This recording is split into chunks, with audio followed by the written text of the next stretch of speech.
Welcome to the Maker Pen Megatutorial. In this tutorial, I will be explaining and overviewing the Maker Pen. I'll also be answering the most frequently asked questions by the community.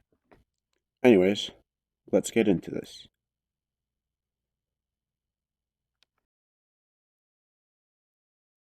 Now, it's actually very simple to equip your Maker Pen. There's two different ways you can do it, and they're all different ways to do it, sorry. So the first thing you need to do is open up your watch, of course, and then you want to click on your little backpack button here. It's on the right side, orange button.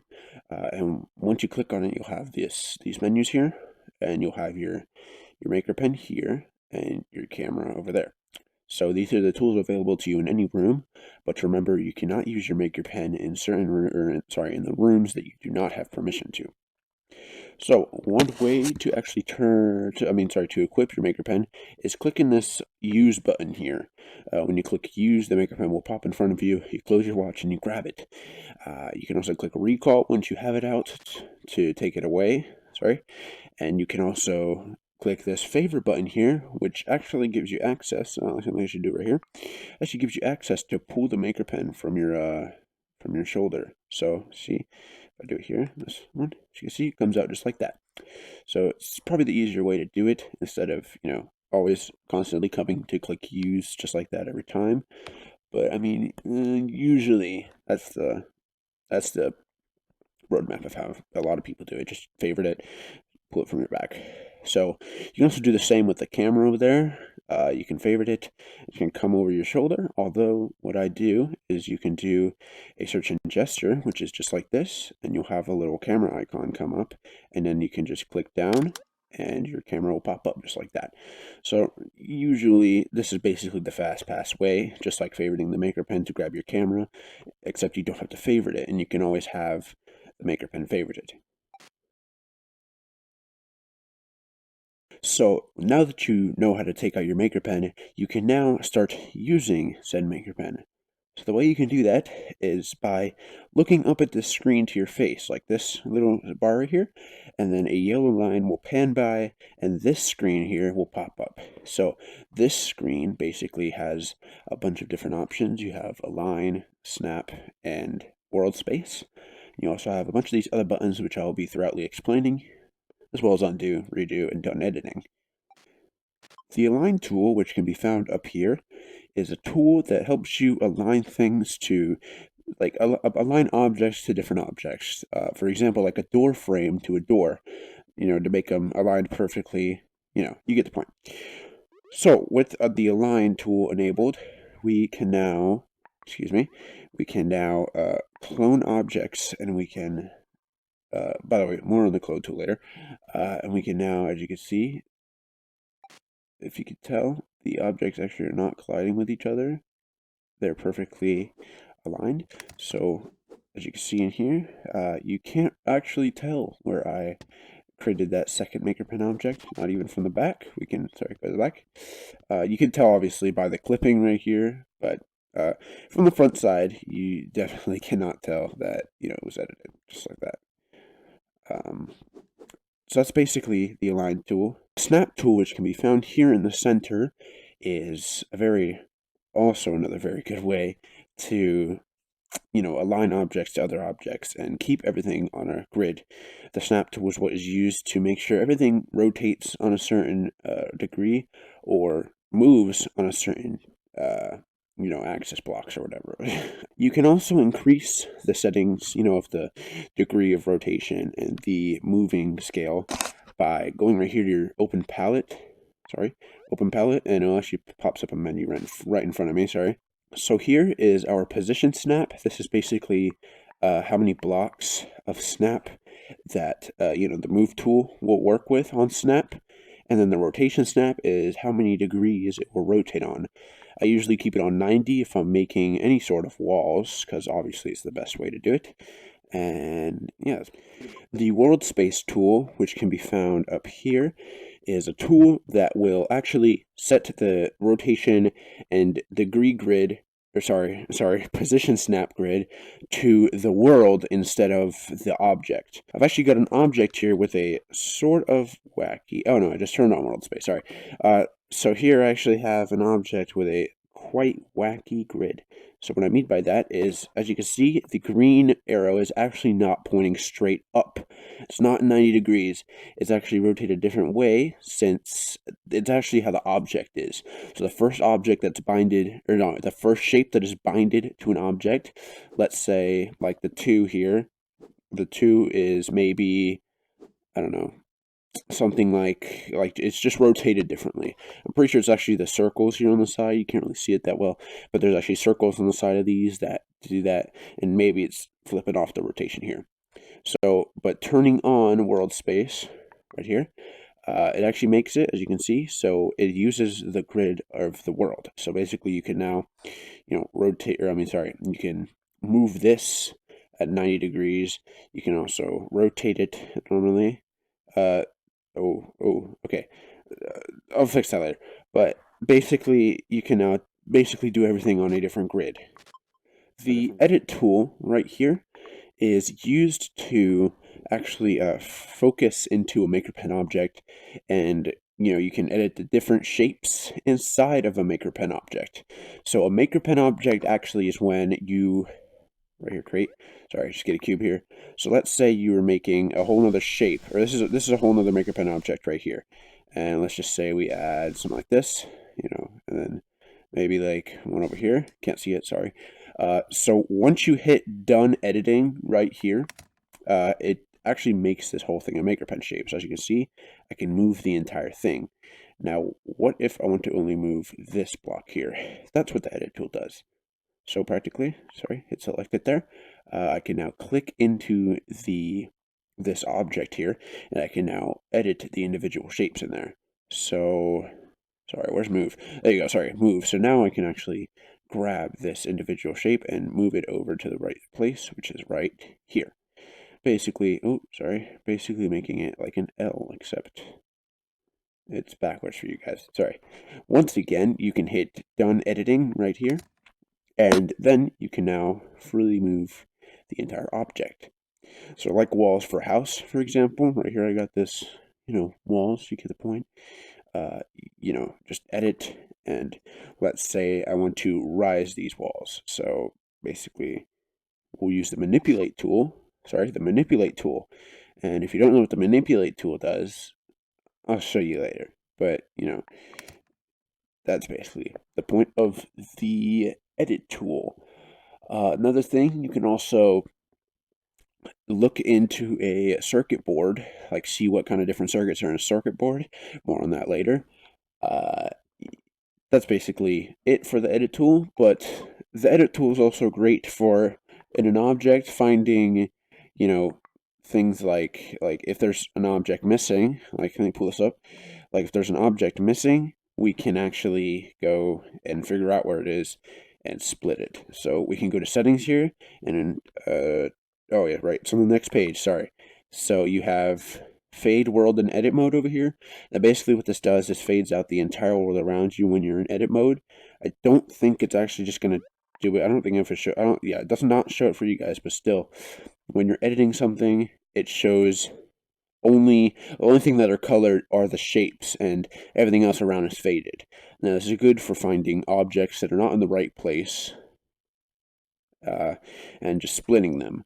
Talk to you about splitting and merging when we get to select. Now, the create tool is where all the magic happens. When you click create, the palette actually comes up in front of you. Sorry, get to the side here. And, we can just hit a cube, and then we can now, create stuff here. Yeah, that's pretty much what it does. So, undo draw shape. So, oh, yeah, another thing. Sorry, the undo and redo buttons are actually down here, as you can see here. These are, I hope you know what undo and redo is, but if you make a mistake, you can undo, and if you mistake an undo, you can redo. Now, if you mistakenly, hit move while the palette, okay, the palette's not even open. Oh, it is. Where's the palette? Oh, right, back here. So let's say you can, you're trying to spawn maybe a prop or a gadget, and you have move selected back here. Once you actually click, like, let's say it's crossbow here, as you can see back here, automatically selected create. so we can now spawn the crossbow. Pretty good. So basically, when you spawn any gadget, prop, or shape, or when you select, sorry, not when you spawn, when you select one from the palette, it automatically switches from create if you accidentally switch to move or something like that. The select tool here is very useful to, move certain objects or certain shapes in an object, sorry. So now that we have it selected, we can close our menu here, and we can now use edit, which I recently or just previously explained, and we can now select a certain part. And you can't see what I have selected, but I've selected this wall here, this one, so we can now move it, which I'll tell you move next step is moving. So as you can see, we got moving. We can only move this wall up now, or no, yeah, what we have select is what we can move. Obviously you can click on another object with the move tool and you can move that up as well, but that's basically that part of select tool. Another part, the select tool is another great way to, and the fastest way to rotate, move, scale multiple objects. Like, let's say I want to select these two back here that aren't quite up to matching. We can select those two and move them and use the move tool to move both of those squares up, or excuse me, walls up. So it's the best way and the fastest way to move multiple objects or multiple shapes in an object, or multiple objects. You never know. There are two different ways to actually select, or there's actually two different select modes. So either you can individually click, edit it. Here I have this little sign here, and these numbers here actually are different objects, including this rec room symbol and the actual gold stop or backdrop in the back. So either you can individually select each of the pieces, which is really never very effective, unfortunately, or you can hold it down. So you can hold down an object to select, and it will actually spawn this little circle. I'm not sure if you can see it. It's like a little circle right there. The farther away you get from it, the bigger the circle gets, as you can see there. Sorry. So the closer, the little for more very delicate areas, and then farther away is for more larger zones. Sorry, I just lagged there. For more larger zones.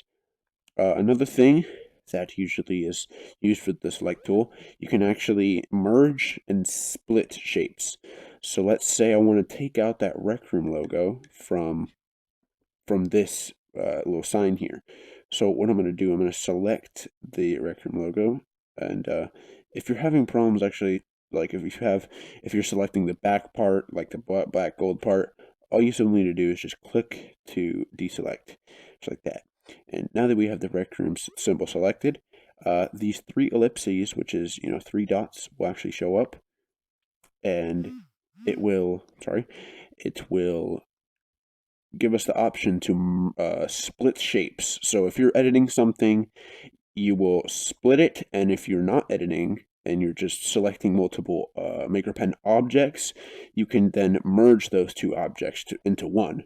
This is a great way to save ink, which I will talk about later as well. The move tool is the best way to accurately move objects.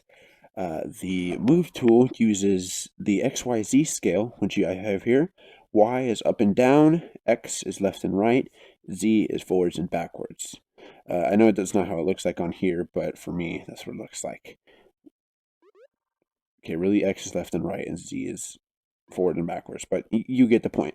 It's an X, Y, and Z scale. So basically, if you hold down on the arrow here, it will only snap and move that object on the Y scale only. It will not go to Z or Y unless you were free moving, which back here, sorry, you kind of can't see it. So we're just going to recolor it green just so you can see it a little more better. So we're just going to pull this up here. So as you can see, if I click on it, you'll see these arrows, which I was talking about just right here. If you can't see it, move them more back. No, never mind. Okay, closer, it's fine. Sorry. So you see these arrows I was talking about earlier, or if you hold it down, like I said, you can okay, whoa, hold on. There you go. You can free move it. Now, since I have snap and rotate scale of 45 degrees, it's only going on a 45-degree scale. I'll talk more about rotations in a second, but this is basically free move mode. Although if you click on it, as you can see, we have these arrows. This is along the the X scale. This is along the Y scale, and this is along the Z scale. Basically the same concept I was talking about. Now, if you go onto the blocks here, as you see, there's little blocks that'll rotate with the axis wherever it is. So if you, bring this a little closer, if you hold down on the red box, which I'm going to do here, it actually freely rotates on the X, basically the X-axis. If you do it on the arrow is the line. This is the complete up and down X-axis. So you can, align it on only the X-axis. It cannot move to the Y or Z, only the X-axis. You can enable don't rotate while moving, and well, normally it's selected off, which as you can see what I was doing, I can actually freely rotate this. But this is only available in free mode. You cannot rotate while doing the arrow scale, as you can see. Nope. Only on free move was where you can do this. But if you actually check don't rotate while moving, if I free move, I cannot rotate, as you can see. Stays exactly how the rotation is. But I like to keep it off just so, if I mess something up, I can just fix it with free move rotation. The rotate tool actually has the same concept as the move tool, except obviously it's to rotate. So over here in the rotation snap, you can set it to whatever you want. I'm just going to set it to 90.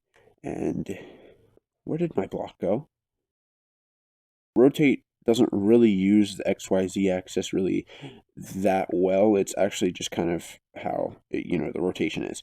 So as you can see, blue here rotates it this way, and I have it snapped to 90, so it will only snap 90. Although if I change the rotation snap to 5 and we do that again, as you can see, it slowly moves. And there's actually this line here, as you can see. This is just kind of just to know when you've changed, when you've rotated it 5 degrees. If we move it back to 90, right back to 90. The red one just rotates it this way, and the green one rotates it around the x-axis. No, not the x-axis. Yeah, actually, the x-axis is just colored differently, but that's basically that. This gray ring around is actually around it is actually kind of a free rotate. Actually, really is kind of, but it's kind of hard to do. I really don't understand this, to be honest. I've never tried. I've never used this, but it's basically just a free rotate, kind of. But you've got to get used to how it works, because as you can see, if I just go along the line, it just goes whatever it wants. So not sure how to really use the free rotate, but it works. So the scale tool, as you can see here, the scale tool, if you click on it, you actually can't. Oh, actually, I'm sorry. You can. So if you hold down on an object, you have this line here, this this yellow line right here at the top. This is the smallest that object can go, and the more you go down, the bigger it gets. So if you just hold down on the object, not clicking any buttons, this just does the same as the box in the middle, which as you can see, basically it's just the box in the middle. So the gray box in the middle is the same thing, it's just holding it down. And the red connector here at the end is, well, along the x-axis. So it only rotates this down the x-axis. As you can see, it rotates it that way. The wire tool is used for circuit boards, which is actually in the gadgets. I'm not going to really explain circuit boards, or just normal circuits. These are normal circuits. But basically, I just grab 2 random chips, sorry. So basically we can just, bring it up just like this. Basically, we can just use the wire tool here, and this is like a reset. I don't actually understand this. Okay, sorry. So just make it so I can see it better as well. So we're going to take this one red here. We're going to link it to blue here. Doesn't really work, but you get the point. It connects circuits. I don't know how to do circuits, so I'm sorry. The configure tool is actually basically just to configure a block, right? So it comes up in your palette menu, a bunch of these options here. I should pull it up just a little better here. So you basically have, this is actually the physics mode. So environmental is where people can bump into it and they cannot go through it. Decoration is where people can walk through it. It doesn't have any physical attributes. You can just go right through it.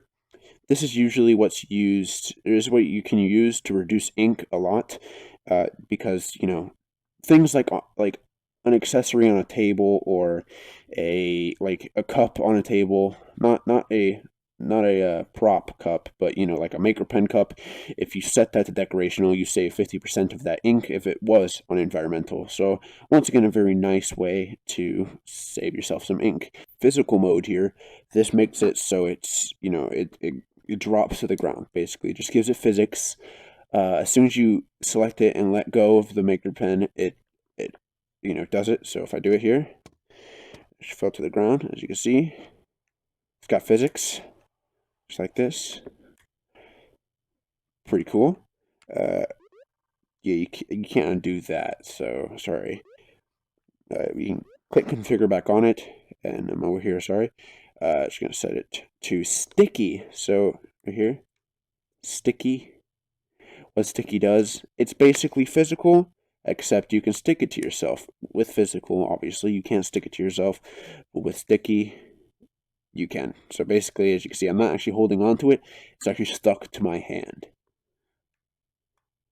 Other things you can enable is if a maker pen object is grabbable. Sorry, let me get this in the actual thing. Is grabbable right here. You can either check it or not. You cannot grab it if is grabbable is off, obviously. You can set up tags here. This is tags I'll explain in another video, obviously. And then respawn here, if let's say I just set it to 1 second. Now if I move this block, so once you check it, it locks its place. So basically, if I move the object, as you can see I just did, it respawns right in front of me. So as you can see, move the way again. In a second, it will respawn. So there you go. Respawns right here. So as soon as it leaves its position, a second later, it will pop back up where it was. So let me actually not make it not do that, because that's sort of annoying. So just uncheck it like that. The next page is basically just telling you if you want to hide the maker pen object during games. That you can use in your own use. No need to use it right now. The clone tool is actually used, as you can see here. Let me actually get over here so you can see the ones over here. So, same concept with the XYZ axis. You can either clone it by the Y, by the X, or the Z. So basically, you can actually hold down. We're going to clone it by the Z. So as you see, we hold it down, and it actually lets us go. We're basically moving it, but we're cloning it, kind of. So we're cloning it, but on the move axis, kind of. We're moving and cloning it. You get the point. So as you can see, we're just going to link it right with that. But if we actually click on the little clone square here, it perfectly aligns it one with another. Or not really aligns it, but it clones them right next to each other. So as you can see, I can clone it up, clone this one up, clone this one up. Wait, what? Up. There you go. So basically, I've made a wall, pretty much. So this just puts them right on each other, pretty easy. But if you don't want to use the actual arrows at all, you can just hold down on the object, and you can just clone it, and you can put it wherever you want. Doesn't have to be on an axis. It's basically free clone, and this is axis clone. The Recolor tool, we're going to be going over all of these colors and materials in a second here, but you can recolor. Let's say I'm not rocking the green anymore. So using the Recolor tool, we're going to switch it to red. So click on our little object there. As you can see, the entire maker pen object is red. But let's say we want a little rainbow block, right? So we're going to hit our edit, which we previously talked about earlier, and we're going to change it to orange, and we're going to recolor that back wall over there to orange. We're going to make this front one yellow. Oops, sorry. Make it yellow. You see, it kind of got a little clipping issue. It's because it's alignment, they're right in each other. But let's say I want to make these walls green, like that.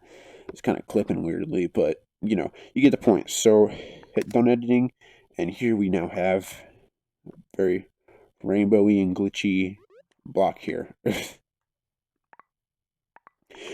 Now, obviously, you can actually undo recolors. You can undo rotate, move, create, select, or not select. You cannot undo select.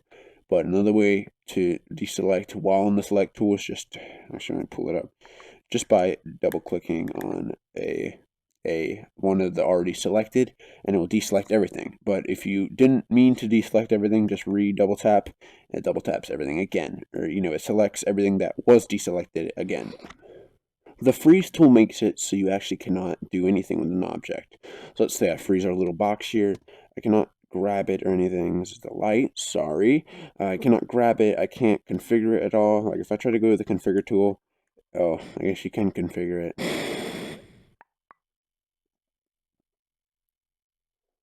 You cannot scale, move, rotate, or really do anything. You can't even edit this Maker Pen object because it's frozen. You cannot do anything when something's frozen. This is usually a lockdown for a Maker Pen object when you're pretty much done with it and you don't want it moved ever again. This is for like an example when you're done with the walls of a house and you don't want anyone, to touch it and you don't want yourself to mess it up. All you gotta do is freeze it. The delete tool is pretty self-explanatory. You cannot delete a frozen object, remember that? So you gotta unfreeze it with the freeze tool, and then you can delete it. I'm not gonna delete our little box yet, because we have 2 more options to go over, but, the delete tool deletes. The manipulate tool is basically a way to, extend blocks if, one, like a wall is too short. Let's say for example, our wall here is not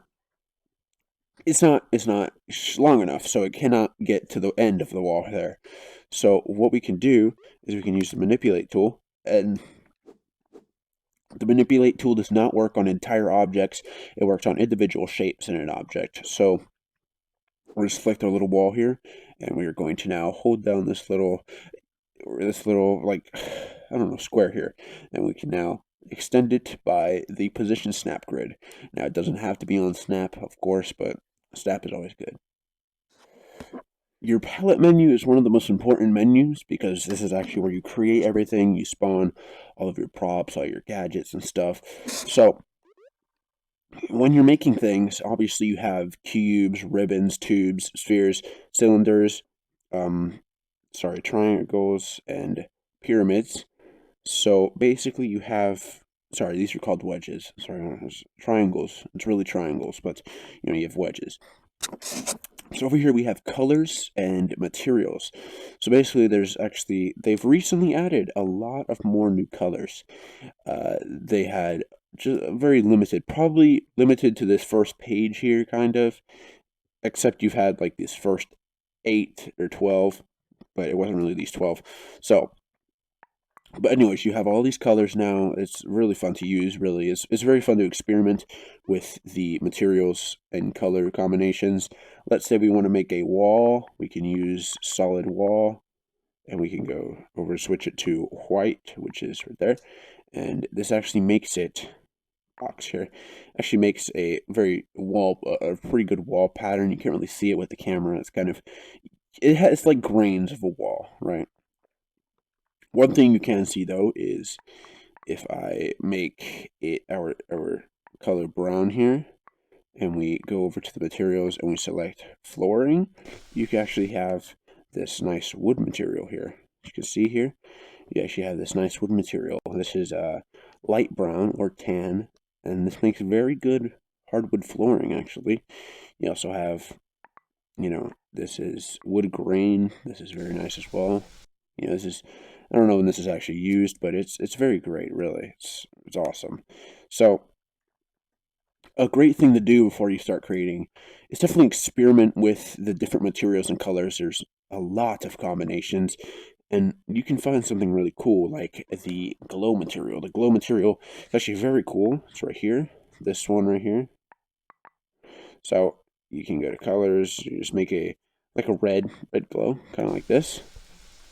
This is actually what I used in the intro room on the outside walls. I used that to, make that little intro, Maker Pen intro thing we did there. So yeah, now ink is basically how much the limit of Maker Pen objects and shapes you can have in the room. But it's not just Maker Pen objects and shapes. This includes gadgets, props, inventions, and obviously shapes. So basically, this is basically like your storage. Think of it as the storage of your computer. When you run out, can't do anymore unless you delete some things. So the best way to reduce ink is definitely continue to merge objects. Like let's say we want these two together. Like let's just put them aligned kind of like that. Let's say we want them both together. Again, select them both. The ellipses comes up, and then you can merge shapes.